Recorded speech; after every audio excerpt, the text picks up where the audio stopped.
Minister, Center for Spiritual Living, Greater Baltimore, Reverend Dr. Raymont Anderson, has frequently been referred to as a Renaissance man.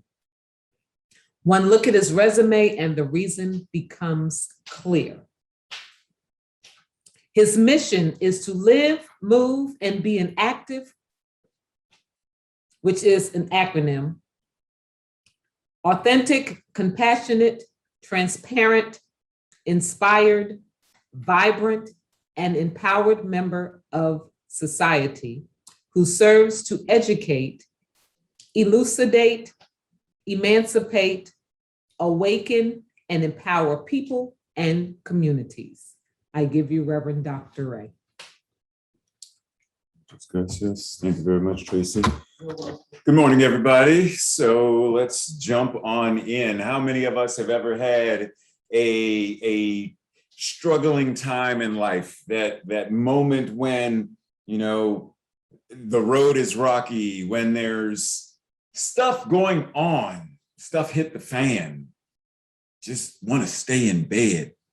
Today, we're talking about that very thing, when life seems to be challenging, when the road gets rocky.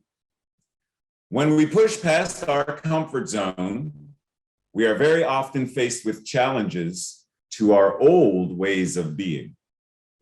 Habits can be challenging to change. Our experiences of life can feel uncertain, difficult, downright traumatic, and our footing somewhat unstable. It is at these times that we are called to ask, what are the universal truths that we can anchor onto, lean into, and deepen our understanding and practice of that which will help us find our stability and offer us new ways to move through whatever this situation is as part of our evolutionary journey. So let's pause and breathe, because this whole idea of comfort zones is an area where we tend to reside and rest a lot. Why? Because it's comfortable, right? Now, it's important to recognize there is a difference between being comfortable and existing in the comfort zone. The comfort zone is a place where we are encouraged to push, always push beyond the comfort zone. Being comfortable is fine. And we can learn how to be comfortable in the practice of pushing beyond the comfort zone. But we have to be very clear on, well, what's the difference? And what is the whole, like, what comfort zone, what does that even mean? How do I even recognize that? Well, self-awareness. Where do you as an individual, where do you tend to exist and live and move and have your beingness? Is it that place where I have to have absolute control over every aspect of my life? So I make sure every I is dotted, every T is crossed, every comma is where it needs to be. I make sure that every bottle of water is turned facing forward so the labels face outward. I make sure that every can of beans in the cupboard is facing, like, I got to make sure that everything, Tracy giving medieval out right now, I make sure that everything is absolutely perfect. Keep my tennis shoes clean, keep everything dry cleaned and ironed. It's got to be crisp and sharp, because I have to control everything. I don't have the confidence. I'm afraid of, if I take that class, well, what if I fail? If I stand up and give a speech, what if I fail? What if they don't like me? What if I don't get enough likes on Facebook? What if I don't do TikTok right? What if I say the wrong thing? Right? So we're moving, comfort, fear. Then we get to the place where we're now learning. We're willing to learn. We're willing to expand. I'm learning more of what Diane is talking about. I'm learning more of what it means to be the very power and presence of the infinite I am. There is only one mind. That mind is God. Therefore, everything about that mind must be true of my mind, because there is only one mind.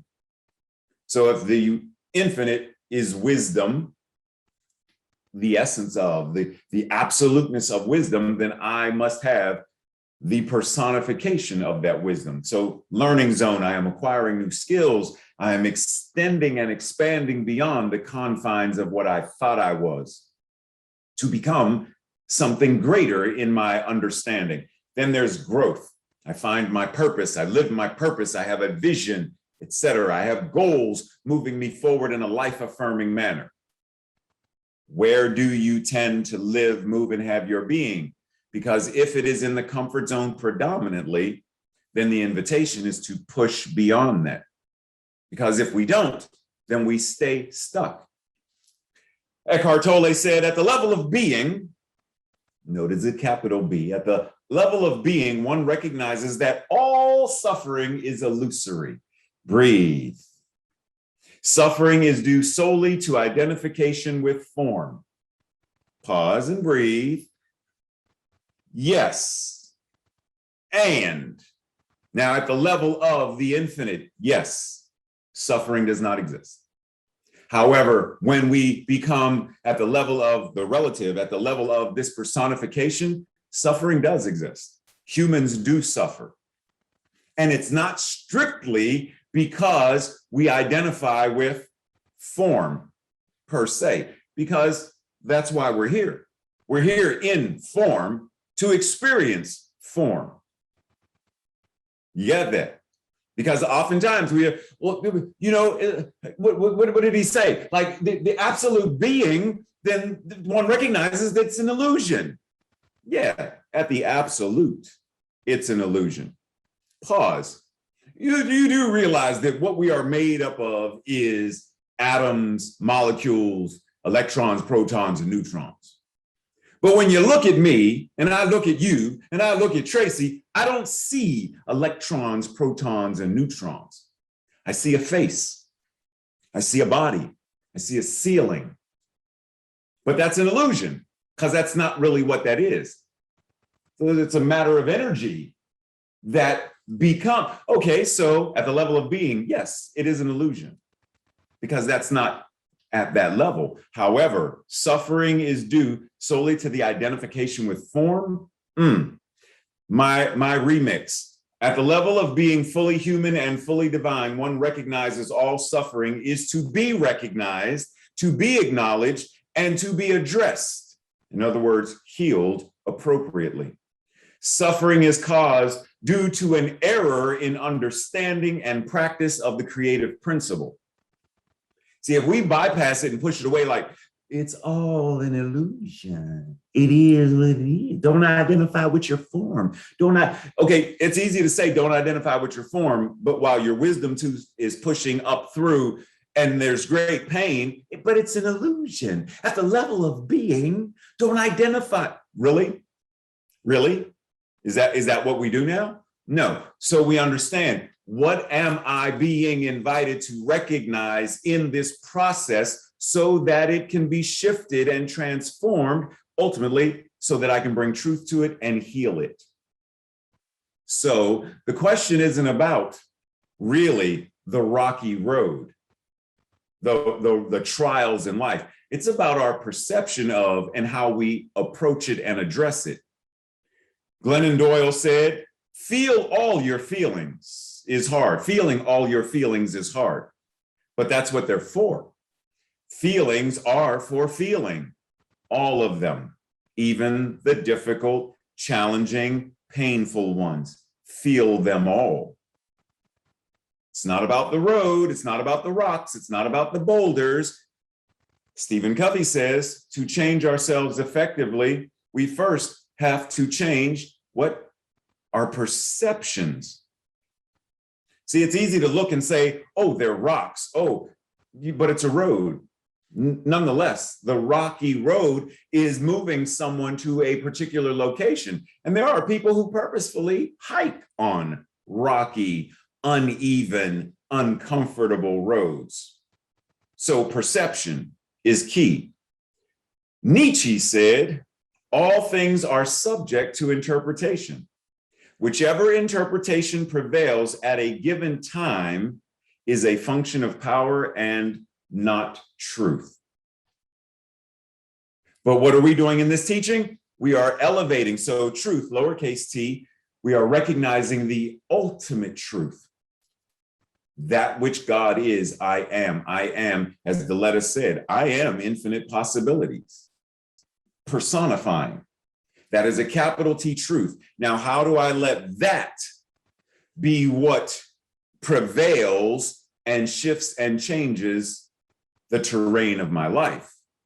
So that it's not just about a rocky road. It's not just about the cobblestones. It's about living, moving, and having my being in a way that I am able to transcend and traverse whatever the situation is.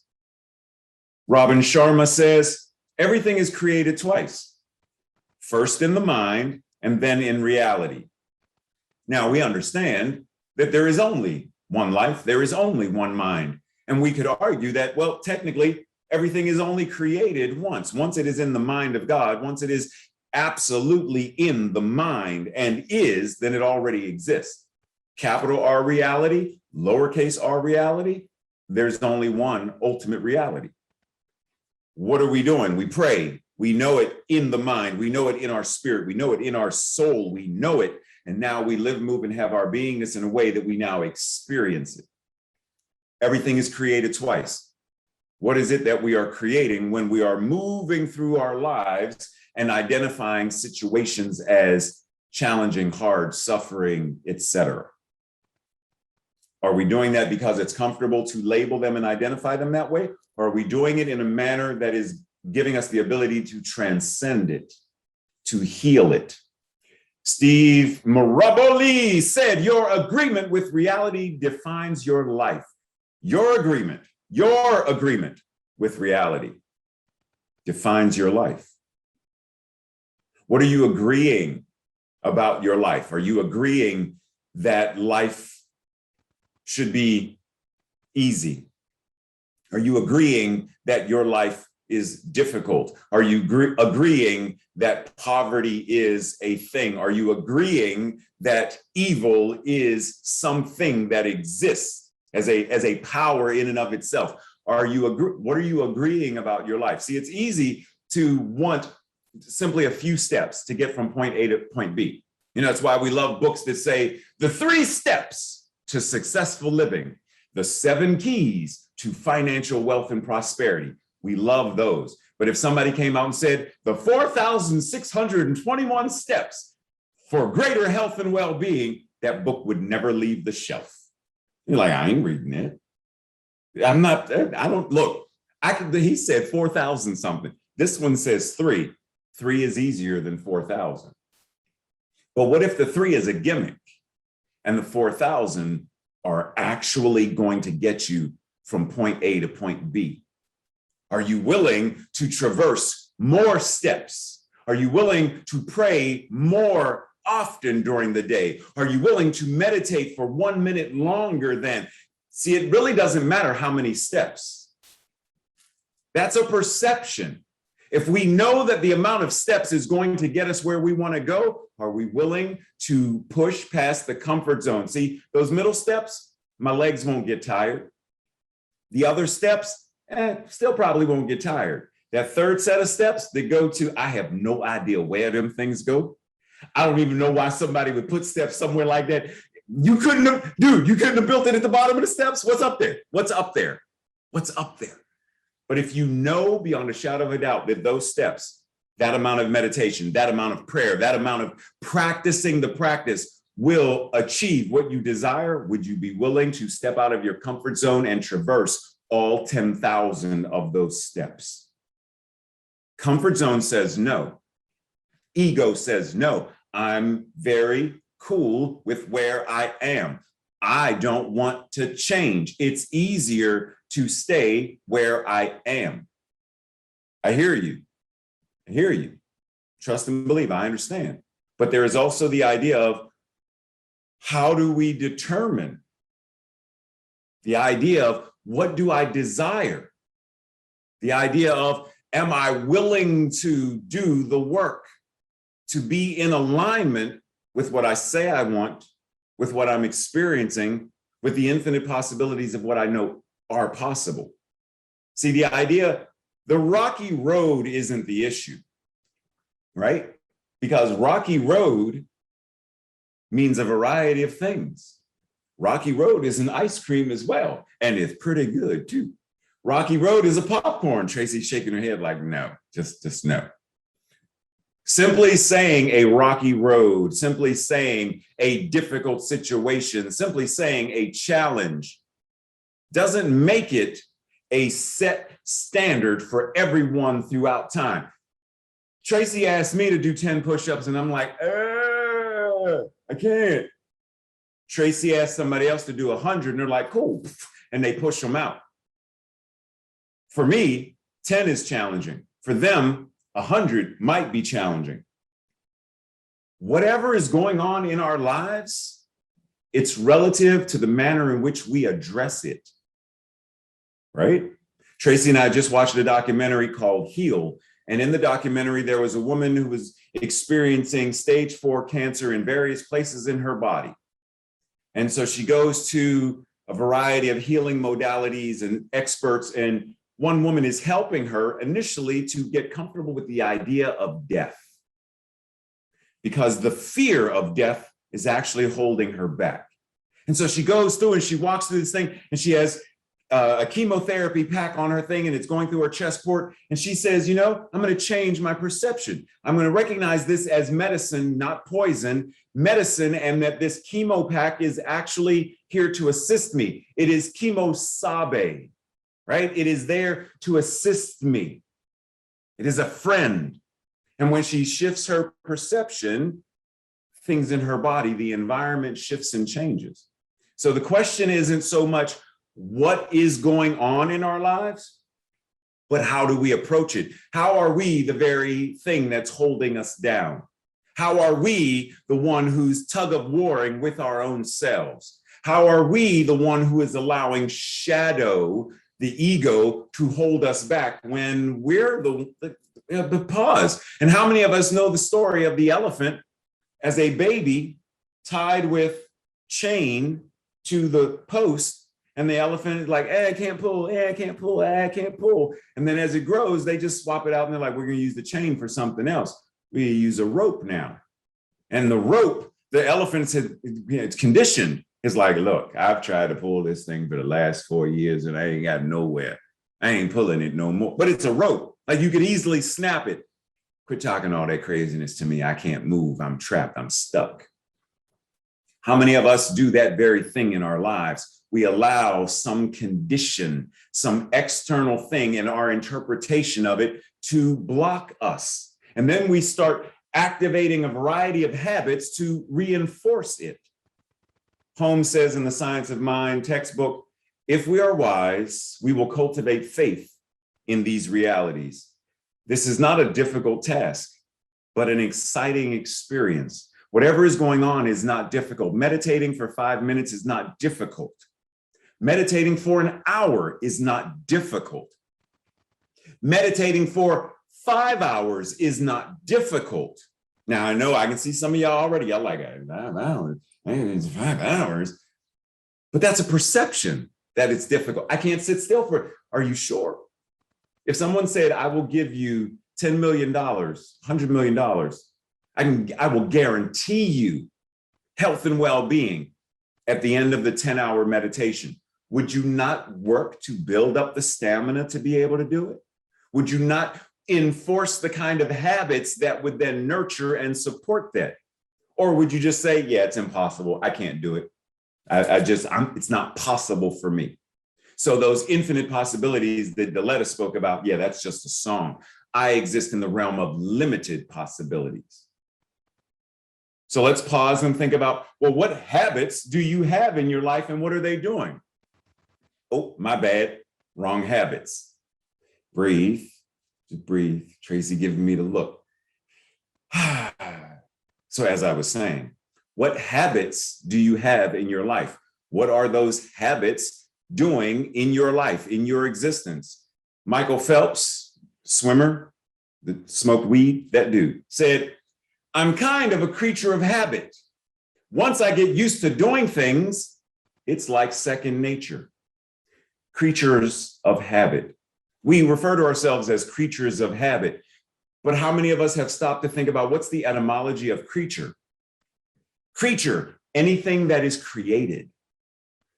created being, to make, to bring forth, to produce, to beget a thing that is created, to grow. So yes, we are creatures of habit because we are the very impulse of the creative force itself incarnating, personified, individualizing itself. Question is, what are we creating? What are our habits creating? And it's not a question of having or not having habits. It's a question of having habits that are life-affirming and effective, because we are going to have habits regardless, but are they moving us in a way that we desire them to? Are our habits causing us to fight like Sisyphus, pushing a boulder up a hill only for the boulder to roll back down? Are we fighting, using our habits to simply stay on the hamster wheel of life? What are our habits enabling us to do? What are we creating with them? Are we creating the life we desire and deserve? Are we creating limitation? Are we creating suffering simply because of our habits? Science of Mind textbook says our mind must remain firm in the conviction that our life is a part of God and that the Spirit is incarnating in, through, and as us. We must remain firm and convicted, which brings us back to that first slide. What universal truths are we anchoring to assist us in aligning with this conviction, aligning with and operating from this firmness of mind, this resoluteness of mind, where we are living, moving, and having our beingness, knowing who and what we are? Reverend John Waterhouse says, the way we live our lives is our prayer. Ooh. The way we live our lives is our prayer. So if I live my life as one who avoids, I live my life as one who is limited, I live my life as one who reminds myself what I can't do, what I should do, but, then that is our prayer. Our beliefs and conceptions drive our lives. What is the belief? What is the paradigm that is moving us to have the habits? If I brush my teeth a particular way, Tracy and I were talking about this the other day, every time I make a cup of coffee, depending on if it's fresh coffee or microwave, depending on what it, 9.99% out of the time, it's 2 quick sips, right? That's the habit. It's not just, oh, I'll start drinking because I'm not trying to burn my head. My tongue fell out, I burned myself. So it's sip, sip. But why 2 sips? I don't know. I honestly don't. Could it be something? I watched my father do it and I wanted to emulate him. I don't know. But it's interesting that I pause and say, what habits do I have and what are they serving me? Now, that habit, is that going to make or break me, getting an Oscar one day? I doubt it. Very seriously, I doubt it. But are my other habits of, I have a habit of when I get depressed, I want to eat cake. Well, that habit very easily will block something that I desire in my life. So what is mine to do? Break that habit, release that habit, transcend that habit, and instill a greater, more effective habit, especially one that moves me to the point where even depression is no longer a habituated feeling, but I've moved through it and past it. The way we live our lives is our prayer. Your life is your amen. Science of Mind textbook said, infinity fills all molds and always flows into new and larger molds. Within us is the possibility of unlimited experiences. It is our privilege to give birth to them, to create them, to pray that into being. But it's difficult to do that if we are locked in and bound by non-life affirming habits. If we are locked into perceptions and interpretations that say, I'm a victim, that lock into perceptions that say, I will only ever be a victim because that's the way the world is. The rich get richer and the poor get poorer, right? That's a paradigm, that's a belief. And if I'm convicted to that, then my life is going to be lived a certain way. In other words, I am praying that into my experience. Reverend Dr. Ray Anderson says, when we are more devoted to living our lives freely and fully, more than we are devoted to living based upon someone else's ideas, paradigms, and their expectations, then we shall arise to that place of living and creating our life consciously, where we embody the truth that God must be for us because it is us. So which is it?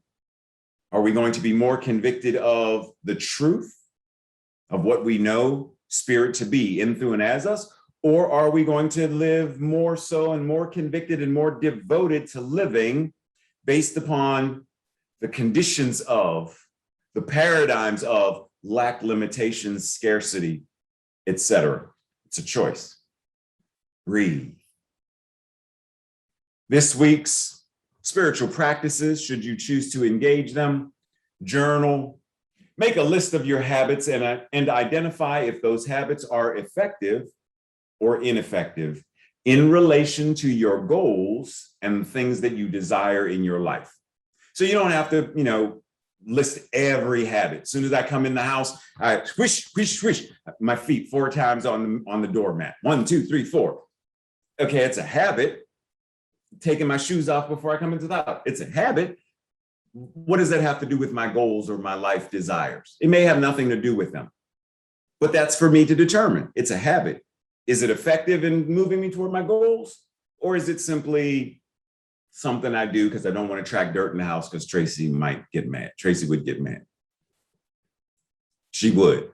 I've done it before, right? So the idea is make a list and then identify effective or non-effective in terms of your goals. Now, which habits cater to your comfort zones? What are you invited to do to create more effective habits? We have habits. How do they cater to the comfort zones? And what are we willing to do to create habits that are more effective? What universal laws or spiritual practices will you actively engage in daily this week, at least this week, that will move you from comfort zone to growth zone to the infinite zone, the zone of, I know that I am infinite possibilities expressing. I know that the one life God is living, moving, and having its beingness in, through, and as me. I exist in the zone of infinity. What universal laws or practices will you engage in this week? And with 3 people, have a vulnerable, open conversation about some addictive habit that you have held or currently hold, right? You either one time had it or you currently have it, and it's holding you back from living your best life. Now, that could be a habit of thinking. It could be a habit of how you live. It could be a habit of something you do, whatever it is. What is the addictive habit that is holding you back, presently or past? Do not discuss any resolutions or answers or solutions. This is simply about opening up and being vulnerable, opening up and being transparent, opening up and saying, I have this tendency to avoid confrontation. I have this tendency to point my finger and blame. I have this tendency to judge homeless people. I have this tendency to, all politicians are crooked, like whatever it is. What is the addictive habit? Gossip. Did y'all hear what Tracy did last Saturday? Like gossip, whatever it is. What is the addictive habit? Simply sharing that with 3 people. Nothing about solving it yet. Pause and breathe. This week's declaration or affirmation, I will say it first, and then if you so feel aligned, say it with me. Throughout every step of life, I am faith in action. Together.